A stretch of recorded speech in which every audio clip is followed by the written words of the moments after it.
오늘 13절 말씀은 이렇게 정리되고 있습니다. 이것이 바로 어리석은 자들의 길이며 그들의 말을 기뻐하는 자들의 종말이로다. 셀라. 셀라라는 말은요, 쉽게 말하면 이렇게 영어로 하면 점프, 이렇게 도약하다, 이렇게 점핑하다라는 뜻이고요.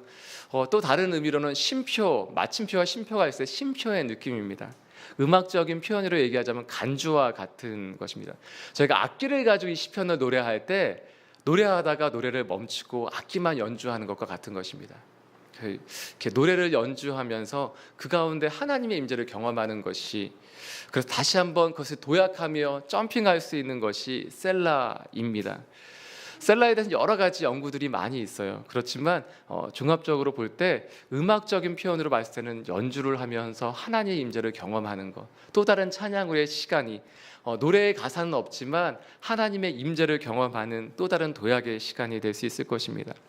그래서 대부분의 셀라가 들어가는 부분은 탄원시의 경우 탄식하는 부분이 나와요. 하나님, 어찌하여 나의 삶이 이렇습니까?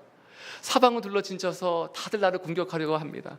그래서 다에게 말하기를 내 하나님은 어디 있느냐라고 얘기합니다. 그래서 갑자기 셀라라고 나온 다음에 그래서 갑자기 하나님을 찬양하는 부분이 나와요. 그래서 학자들 가운데는 이 시편을 묵상하고 이렇게 나가는 것이 아니라 연구하다 보면 이 앞에 있는 시편과 뒤의 시편이 셀라라는 부분과 너무 이렇게 확연히 달라지기 때문에 저자가 다르다라고 얘기하는 학자들도 있어요. 그렇죠. 우리의 인생이 그렇습니까? 아침에 찬양하다가 저녁엔 죽겠습니다 할 수도 있고, 아침에 죽겠습니다 하다가 바로 저녁에 찬양합니다 라고 하는 정도가 아니라, 아침에 일어나서 나올 때는 하나님 주님을 찬양합니다 라고 하다가 나오는 비가 와요 갑자기. 그러면 그것만 갖고도 또 투덜거리는 것이 우리의 인생인데, 아침과 저녁이 다른 것이 아니라 바로 한순간에 달라질 수 있는 것이 우리의 삶이죠. 그런데 이 시편 기자들은 어떻게 하고 있느냐? 하나님 안에서 이 고백들을 하고 있다는 것입니다. 그것이 탄식이든지 탄원이든지, 그러니까 내 삶이 왜 이렇습니까? 라고 토로하는 부분부터 하나님을 찬양하고 높이는 그 모든 것들이 다 주님 안에서 코람데오의 삶으로 하나님 앞에서 그렇게 하고 있다는 것입니다. 오늘 시편에도 보면 13절 말씀에 이것이 바로 어리석은 자들의 길이며 그들의 말을 기뻐하는 자들의 종말이로다 라고 말하면서, 어제 읽었었던 본문 1절부터 12절까지의 본문과 오늘 본문에 있는 14절부터 20절까지의 말씀을 연결시켜주고 있어요. 어리석은 자들의 길이 무엇인지, 그들의 종말이 무엇인지 12절까지의 말씀을 함께 다시 한번 종합하면서 그 뒤의 말씀으로 이어지는 것입니다. 근데 셀라라는 부분이 나와요. 그리고 14절과 15절에 이렇게 기록하고 있습니다. 저희가 14절, 15절 말씀 함께 봉독하길 원합니다. 시작. 그들은 양같이 스올에 두기로 작정되었으니 사망이 그들의 목자일 것이라. 정직한 자들이 아침에 그들을 다스리리니 그들의 아름다움은 소멸하고 스올이 그들의 거처가 되리라. 그러나 하나님은 나를 영접하시리니 이러므로 내 영혼을 스올의 권세에서 건져내시리로다. 셀라. 14절 말씀에 보면 양과 목자라는 부분이 나와요. 그런데 누구와 양인가? 그들이라고 기록되어져 있어요. 바로 이 그들은 어리석은 자들을 지칭하고 있습니다. 49편 6절 말씀에 나와 있는 이 어리석음은 무엇입니까? 재물을 의지하며 부유함을 자랑하는 자들입니다. 그냥 부유한 사람이 아니라, 그냥 부자가 아니라 이 재물을 의지한 것, 나에게 있는 재물을 의지하고 그 부유함을 자랑하는 사람에 대해서 하나님을 자랑하고 하나님을 의지하는 것이 아니라 재산, 재물을 의지하고 자랑하는 사람을 어리석은 사람이라고 얘기하고 있습니다. 그 어리석은 사람들은 어떠냐? 양과 같다고 얘기하고 있어요. 양이면 좋은 거 아니겠어요? 하는데 누가 목자인가? 하나님의 목자가 아니라 사망이 목자라고 얘기하고 있습니다. 양은 목자의 음성을 들으면 목자를 따라가게 되어 있습니다. 근데 사망이 목자가 되니까 어떻게 되겠습니까? 죽을 수밖에 없는 것입니다. 그런데 14절 말씀에 보면 다른 부류의 사람에 대해서 기록하고 있어요. 바로 그것을 정직한 자들이라고 얘기하고 있습니다. 왜 지혜로운 사람이라고 하지 않고 정직한 자라고 했을까? 왜 어리석은 자와 대비되는 한 부류의 사람에 대해서 지혜로운 사람이 아니라 정직한 사람이라고 했을까? 정직한 자들이 지혜로운 사람이기 때문에 그렇습니다. 우린 때로 알 때도 알면서도 하기 싫을 때가 있어요. 아는데도 하기 싫을 때가 있어요. 때로는 자녀가 무엇을 바라는지 아는데 하기 싫을 때가 있어요. 때로는 남편이 무엇을 원하는지 아는데 하기 싫을 때가 있어요. 때로는 아내가 무엇을 원하는데 아는데 그냥 모른 척하고 싶을 때가 있어요. 바로 그것이 어리석은 것입니다. 바로 그것이 약한 것입니다. 정직한 자들에 대해서 하나님은 오늘 이 시편의 기자의 고백을 통해서 이렇게 말하고 있습니다. 정직한 자들이 아침에 그들을 다스리리니. 아침이라는 의미는 생명이라는 의미를 갖고 있죠. 권세, 영광의 뜻을 갖고 있습니다. 그래서 정직한 자들은, 지혜로운 자들은 아침을 맞이하듯이 생명으로, 영광으로, 권세로 어리석은 자들을 다스리게 될 것이라 라고 이렇게 고백하고 있는 것입니다. 할렐루야. 우리가 하나님을 알되 정직하게 나아가는 저와 여러분에게 이 시간 고백하고 선포합니다. 정직한 자는 어떠한 사람인가? 자신의 죄를 고백하는 사람입니다. 자신의 한계를 인정하는 사람입니다. 내가 한계가 있음을 알매도 불구하고, 나에겐 끝이 있음을 알매도 불구하고, 나에겐 죽음이 있음을 알매도 불구하고 그것을 인정하지 않고 마치 나에겐 죽음이 없을 것처럼, 어제 말씀처럼 그가 영원히 살아서 죽음을 보지 않을 것인가, 마치 죽지 않을 것처럼 살아가는 인생이 있어요. 그렇지만 우리의 인생은 끝이 있습니다. 마지막이 있습니다. 그것을 인정하며 살아가는 저와 여러분이 되게 이 시간 고백하고 선포합니다. 바로 그러한 사람은 어떻게 됩니까? 15절 말씀에 그러나 라고 얘기하며 계속해서 말씀하고 있습니다. 하나님은 나를 영접하시리니, 이 영접하시리라는 말은 좀 더 쉽게 표현하면 밑에 영어 본문이 있어요. He will surely take me to himself라고 얘기하고 있습니다. 그가 확실하게 나를 취하실 것이다, 그에게로 취하실 것이다, 가져가실 것이다, 받아들이실 것이다 라고 얘기하고 있어요. 확실한 은혜인 것입니다. 그것은 확실한 건져냄이신 것입니다. 하나님 우리를 구원하실 때 그냥 그렇게 구원하시는 것이 아니라 확실하게 그분에게로, 다른 것에게로 아니라 하나님 그분에게로 건져내시는 것을 의미하고 있습니다. 취하는 것, 아무도 이 땅에서 구원의 이름이 없어요. 아무도 구원하실 수가 없어요.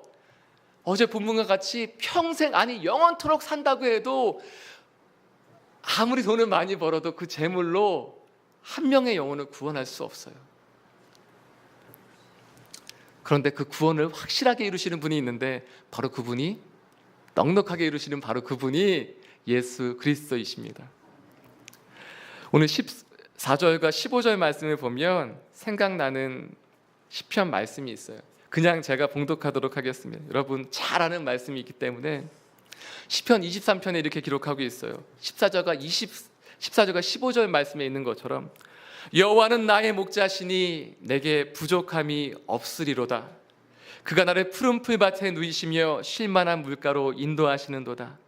내 영혼을 소생시키시고 자기 이름을 위하여 의의 길로 인도하시는도다. 내가 사망의 음침한 골짜기로 다닐지라도 해를 두려워하지 않을 것은 주께서 나와 함께 하심이라. 주의 지팡이와 막대기가 나를 안위하시나이다. 주께서 내 원수의 목전에서 내게 상을 차려 주시고 기름을 내 머리에 부으셨으니 내 잔이 넘치나이다. 내 평생의 선하심과 인자하심이 반드시 나를 따르리니 내가 여호와의 집에 영원히 살리로다. 아멘. 아멘. 하나님이 반드시 나를 건져내시고 구원하시고 인도하셔서 영원히 그분의 집에 살게 하신다고 말씀하시고 있습니다. 네, 이것이 오늘 말씀의 중요한 말씀이죠. 어리석은 자는 어떠한 사람인가? 하나님을 의지하지 않고 재물을 의지하는 사람입니다. 지혜로운 사람은 어떠한 사람인가? 내 한계를 인정하고 정직하게 하나님께 나아가서 구원받는 사람입니다. 근데 16절의 말씀에 보면 그 지혜로운 사람이 아니라 어리석은 사람의 삶, 또한 지혜로운 사람은 이것을 하지 않는다라고 해서 16절부터 20절까지의 말씀에 기록되어져 있는데, 먼저 저희가 16절 말씀을 함께 봉독하길 원합니다. 함께 읽겠습니다. 시작. 사람이 치부하여 그의 집에 영광이 더할 때 너는 두려워하지 말지어다. 치부하다라는 것은 부자가 되다라는 얘기예요. 사람이 치부하여 그의 집에 영광이 더할 때라는 말은 누군가가 부자가 됐어요. 근데 부자가 된 것으로 끝나는 것이 아니라 계속해서 더 재산이 늘어가는 거예요. 그냥 이렇게 주식을 샀는데 주식이 갑자기 확 잘 되고, 집을 샀더니 그 집이 갑자기 거기가 이렇게 땅을 샀더니 다 계속 뭘 해도 잘 되는 거예요. 근데 그 사람을 보면서 두려워하다라고 되어 있는데, 이 두려움의 의미는요, 부러워한다라는 의미입니다. 그래서 부러워하는데 또한 상대적인 비교하면서 부러워하는 것을 얘기하고 있어요. 사랑하는 여러분, 이 말씀을 통해 우리 자신 다시 한번 돌아보았으면 좋겠습니다. 잘 되는 사람의 소식을 들어요. 근데 그 사람이 갑자기 부자가 됐어요. 근데 그 부가 계속 늘어나요. 그리고 뭘 해도 잘 돼요. 근데 그것을 바라보면서 부러워하는 마음과 상대적인 비교를 가지면서 갖고 있는 그 두려움의 마음, 그것을 갖지 말라고 오늘 시편 기자는 노래하고 있는 것입니다.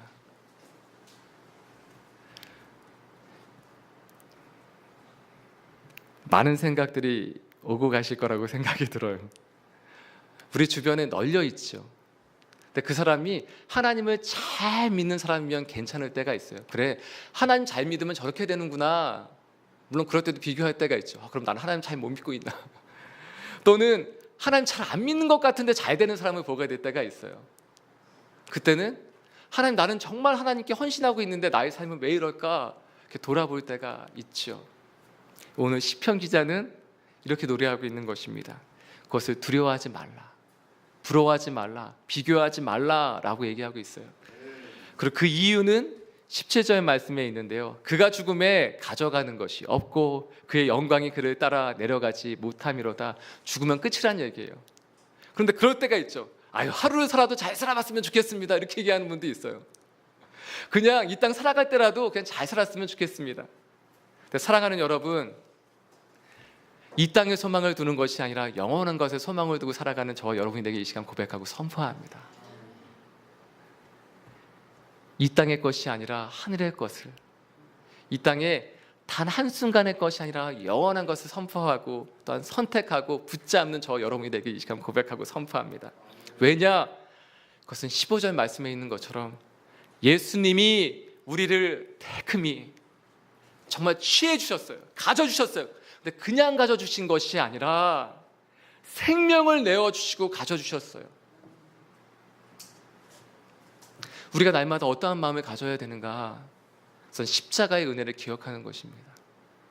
예수님이 어떠한 분이신가를 기억하는 것입니다. 어떨 때 부러워하지 않으며 살아갈 수 있는가? 그것은 이 땅의 것이 아니라 확실한 그분, 예수님, 그분을 나의 사랑으로 가장 귀한 분으로 취할 때 가능한 것입니다. 저는 개인적으로 물질에 대한 부분에 대해서는 별로 이렇게 부러워하는 부분은 없어요. 물론 다른 부분에 제가 또 있고 취약한 부분이 있겠죠. 사람마다 우리를 한 공동체로 불러주셨다는 것은 그러한 의미가 있더라고요. 어떤 사람은 어떤 부분이 강해요. 그렇지만 어떠한 부분은 약해요. 또한 반대로 어떠한 사람에게는 이 사람의 약한 부분이 강하고 또한 이 사람의 강한 부분이 약할 수가 있어요. 그래서 하나님 우리를 공동체로, 한 가족으로, 한 몸으로 불러주신 거예요. 왜 저 사람에게는 저런 부분이 연약할까? 그 부분을 하나님 메꿔주라고 있으신 거죠. 저는 개인적으로 물질에 대한 부러움이나 이렇게 그런 것은 좀 없는 편이에요. 그것을 이렇게 잘 버릴 수 있어요. 근데 다른 부분은 연약하겠죠. 그래서 어제 이렇게 막 말씀을 나누고 또 다시 이렇게 하루 종일 또 생각하면 내가 또 잘한 얘기인가 이렇게 다시 돌아보게 되는 경우가 있어요. 왜냐하면 정말 힘들게 살아가는 분들이 있거든요. 작년 말에 또 이렇게 있으면서 또 제가 만났던 후배가 있어요. 예전에 같이 사역했던 동생인데 그 동생이 생각이 나서 이렇게 연락해서 같이 식사를 했었어요. 근데 바로 그 주에 제가 목요일인가 만났는데 그 주 이렇게 그 전주 토요일 날은 이 친구가 뭘 했냐면 생활비가 없어진 거예요. 전도사였는데 생활비가 없는 거예요. 그 월세 낼 돈도 없고 관리비 낼 돈도 없고 아무것도 없어진 거예요. 그래서 토요일 날 장터에 가서 옷을 가지고 가족들과 같이 나가서 하루 종일 그 옷을 팔았대요. 하루 종일 그 옷을 팔았는데 8,000원을 벌었어요. 그래서 그걸로 가족이 그 하루의 식사를 같이 했다고 얘기하더라고요. 그렇게 사는 사람도 있습니다. 그런데 목회자이기에 그 친구에게 그렇게 얘기했어요. 잘하고 있다고. 잘하고 있다고 얘기했습니다. 그리고 더 그 길을 가라고 얘기했습니다. 쉽게 하는 얘기는 아니에요. 그런데 저희가 이 땅의 것을 소망하며 사는 것이 아니라 더 좋은 집 살 수 있겠죠. 근데 농담이라도 그런 말 하지 않았으면 좋겠어요. 아, 그때 그 땅 샀어야 되는데. 아, 그때 그 아파트로 옮겼어야 되는데. 아, 그때 그 주식 샀어야 되는데. 사랑하는 여러분, 그거 안 산 게 여러분에게 축복입니다. 그게 정말 필요했으면 하나님이 사게 하셨겠죠. 근데 그거 바라보지 않고 살았으면 좋겠어요. 과거에 지나간 것들, 또 이 땅에 좋은 것들 바라보지 않으셨으면 좋겠어요. 때로는 물질이 아니라 사람일 수도 있겠죠. 아, 그 사람 그냥 붙잡았어야 되는데. 아니요, 흘러가는 것은 하나님 그렇게 하신 이유가 있는 것입니다. 그렇지만 우리가 흘러가지 않고 확실하게 붙잡아야 될 것은 단 한 가지죠. 예수 그리스도. 그것만을 붙든다면 다른 것은 괜찮은 것이죠. 그래서 요한일서 2장 15절부터 17절까지는 이렇게 고백되고 있어요. 저희가 이 말씀을 함께 봉독했으면 좋겠는데요. 요한일서 2장 15절부터 17절까지의 말씀 저희가 한 목소리 함께 봉독하기 원합니다. 시작. 이 세상이나 세상에 있는 것들을 사랑하지 말라. 누구든지 세상을 사랑하면 아버지의 사랑이 그 안에 있지 아니하니 이는 세상에 있는 모든 것이 육신의 정욕과 안목의 정욕과 이생의 자랑이니 다 아버지께로부터 온 것이 아니요 세상으로부터 온 것이라. 이 세상도 그 정욕도 지나가되 오직 하나님의 뜻을 행하는 자는 영원히 거하느니라. 영원한 것을 선택하는 지혜가 우리 가운데 있길 선포합니다. 한 말씀 더 읽기 원하는데 베드로후서 1장 10절부터 11절까지의 말씀입니다. 베드로후서 1장 10절부터 11절까지의 말씀 저희가 또 한 목소리 함께 읽기 원합니다. 시작. 그러므로 형제들아 더욱 힘써 너희 부르심과 택하심을 굳게 하라. 너희가 이것을 행한즉 언제든지 실족하지 아니하리라. 이같이 하면 우리 주 곧 구주 예수 그리스도의 영원한 나라에 들어감을 넉넉히 너희에게 주시리라. 아멘. 그러므로 형제들아 힘써 너희 부르심과 하나님 그 부르심과 택하심을 굳게 하라고 말하고 있어요. 오늘 15절 말씀처럼 하나님께서 택하신 것이죠. 그것을 굳게 하라고 말씀하고 있어요. 이것을 행한즉 너희가 언제든지 실족하지 아니라 넘어지지 않으리라 라고 말씀하고 있죠. 때로 우리가 넘어짐을 경험할 때가 있어요. 그것은 그냥 이 땅의 것들을 부러움으로만 경험하는 것이 아니라 성경 말씀에 보면 예수님께서 실족하지 말라라고 얘기한 한 사람이 있어요. 그 사람이 세례 요한입니다. 세례 요한이 옥에 갇혀 있을 때 예수님의 행하심을 보니까 도저히 보니까 메시아 같지 않은 거예요. 그래서 세례 요한의 제자들을 예수님께로 보냈죠. 그래서 이렇게 물어봅니다. 정말 그이십니까? 정말 메시아이십니까? 라고 질문해요. 근데 예수님이 너희가 이렇게 전해라 라고 말씀하시는 것이 예수님이 행하시는 것들, 사람이 살아나고 복음을 전하고 사람이 살아나는 것, 사람이 치유되고 회복되는 것에 대해서 말씀하십니다. 그러고 말씀하시는 것이 나로 인하여 실족하지 않는 자가 복이 있도다. 나로 인해서 넘어지지 않는 자가 복이 있도다. 예수님의 행하심을 보면 이 땅의 것들과 상충되고 부딪히는 것들이 너무 많은 것이죠. 오른뺨을 치면 왼뺨을 내어대라고 말씀하고 있어요. 오리를 걸어달라고 얘기하면 십리를 걸어가 주라고 얘기하고 있어요. 겉옷을 벗어달라고 얘기하면 속옷까지 벗어주라고 얘기하고 있어요. 그것이 예수님의 말씀이고 예수님의 사상이고 예수님의 가르침이시죠. 그런데 그것이 이 땅의 가치관과 세계관과는 너무 다른 거예요. 이익을 취해야 되고 손해보지 말아야 되죠. 그런데 오늘 예수님은 오늘도 말씀하시는 것은 손해보라고 말씀하시는 거예요.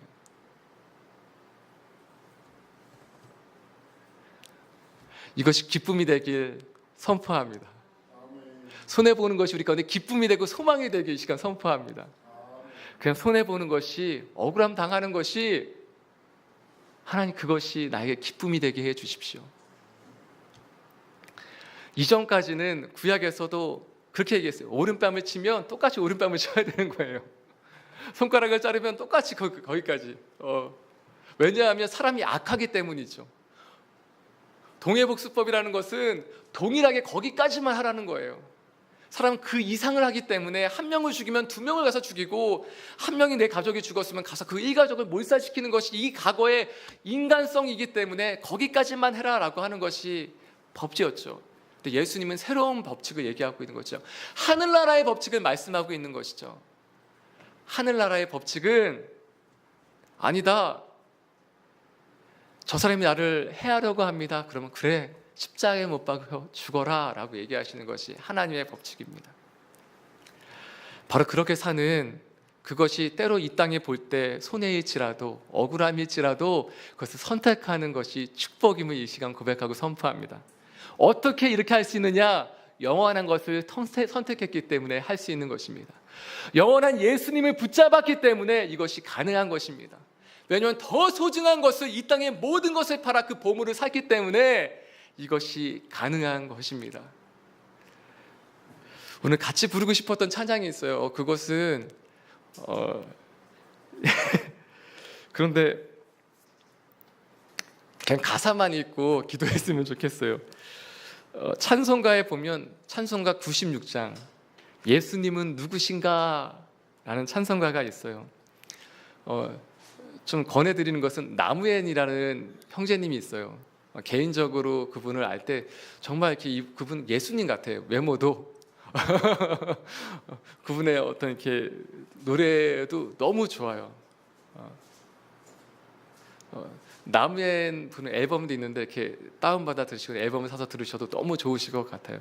그 가운데 예수님은 누구신가라는 이 곡을 이렇게 또 편곡하셨는데 그것도 굉장히 좋습니다. 한번 들어보시기를 권해드리고요. 오늘은 이 찬송가 가사를 함께 읽고 기도하길 원하는데요. 있으신 분들은 같이 눈으로 읽어주시고 제가 이 고백을 드릴 때 함께 입으로 고백하셔도 괜찮습니다. 예수님은 누구신가? 우는 자의 위로와 없는 자의 풍성이며 천한 자의 높음과 잡힌 자의 노임되고 우리 기쁨 대신에. 예수님은 누구신가? 약한 자의 강함과 눈먼 자의 빛이시며 병든 자의 고침과 죽은 자의 부활되고 우리 생명 대신에. 예수님은 누구신가? 추한 자의 정함과 죽을 자의 생명이며 죄인들의 중보여 멸망자의 구원되고 우리 평화 대신에. 예수님은 누구신가? 온 교회의 머리와 온 세상의 구주시며 모든 왕의 왕이요 심판하실 주님 되고 우리 영광 대신에. 아멘. 예수님이 그러한 분이십니다. 그렇기 때문에 그 예수님만 붙들고 그 예수 그리스도의 그 이름으로 살아가는 오늘 하루가 되길 이 시간 축복합니다. 시간 함께 기도했으면 좋겠습니다. 함께 기도하실 때 내 주님, 저희가 예수님을 붙듭니다. 그래서 예수님이 말씀하신 것들을 붙들고 예수님이 선택하신 것들을 붙들기 원합니다. 예수님이 하셨던 것들은 다 좋은 것입니다. 그래서 그것을 쫓으며 그것을 붙들며 살아가길 원합니다. 예수님은 우리가 울면 우리를 위로해 주시는 분이십니다. 강요하진 않으십니다. 이렇게 살아라! 라고 강요하진 않으세요. 그런데 저 예수님 살아가면 예수님처럼 살고 싶은 것이죠. 저희 아들들이 그냥 제 모습을 따라하더라고요. 그것이 좋은 것이든 나쁜 것이든. 심지어는 15개월 된 저희 딸도 따라하더라고요. 그것이 좋은 것이든 나쁜 것이든. 저희가 하나님 우리 아버지가 되신다면 저희가 그분을 따라 사는 것이 마땅합니다. 이 시간에 기도하며 나아가길 원합니다. 주님과 함께 살게 해주십시오. 주님을 닮아 살게 해주십시오. 주님과 동행하며 살게 해주십시오. 함께 기도하시겠습니다. 하나님 아버지, 그렇습니다. 예수님과 함께 살아가는 우리의 삶이 되게 해주십시오. 하나님 우리 아빠 아버지가 되시기에, 하나님 우리 아빠 아버지가 되시기에, 또한 예수님이 가장 귀한 분이 되시기에, 예수님이 가장 소중한 분이 되시기에 그렇게 살 수 있는 은혜가 있게 해주십시오. 하나님, 부러우면 지는 것이란 말도 있습니다. 그런데 그렇게 살지 않기 원합니다. 다른 것을 부러워하지 않고, 이 땅의 부유함을 부러워하지 않고, 이 땅에 부유해서 잘 되는 것을 부러워하지 않고, 오히려 다른 것들을 부러워하게 해주십시오. 어떻게 하면 저렇게 새벽을 깨우면 날마다 기도할 수 있을까? 그것을 부러워하게 해주시고, 어떻게 하면 날마다 저렇게 기도할 수 있을까? 그것을 부러워하게 해주시고, 어떻게 하면 날마다 이렇게 손해보며 살 수 있을까? 그것을 부러워하게 해주시고, 오직 더 어떻게 하면 예수님을 닮아 살 수 있을까? 그것을 부러워하게 해주십시오. 우리의 목적이 어디에 사느냐가 아니라, 하나님 어떠한 재산을 가지고 있느냐가 아니라, 하나님 주님과 닮아가는 그 삶이 가장 부러운 것이 되게 하여 주시옵소서. 하나님, 다른 것을 부러워하지 않고 오직 하나님 닮아가는 삶을 부러워하게 하여 주시옵소서. 사랑나는 것을 두려워하지 않는 것을 부러워하게 해주시고, 손해보는 것을 부러워하게 해주시고, 오직 예수님을 닮아 사는 것을 부러워하게 해주십시오. 어리석은 자처럼 살지 않게 해주시고, 참되게 지혜로운 사람처럼 내 영혼을 날마다 예수님께 붙잡힌 바 되어서 그분과 함께 동행하며 살 수 있는 축복이 있게 하여 주시옵소서. 예수님과 동행하며 예수님의 말씀이 우리의 삶을 통하여 날마다 시체가 되고 사건이 되게 하여 주시옵소서. 이 모든 말씀 예수님의 이름으로 기도드리오며, 이제는 우리 주 예수 그리스도의 무한하신 은혜와 하나님 아버지의 크신 사랑하심과 성령 하나님의 교통하시고 축복하시고 능력 주시고 십자가와 동행하시는 그 놀라운 은혜가 이곳 가운데 다시 한번 예수님과 함께 동행하길 원하는 모든 하나님의 사람들과 그 가정과 일터 가운데, 또한 땅끝에 수고하시는 모든 선교사님들과 그 가족 가운데 이제부터 영원토록 함께 하옵시기를 간절히 축원드리옵나이다. 아멘.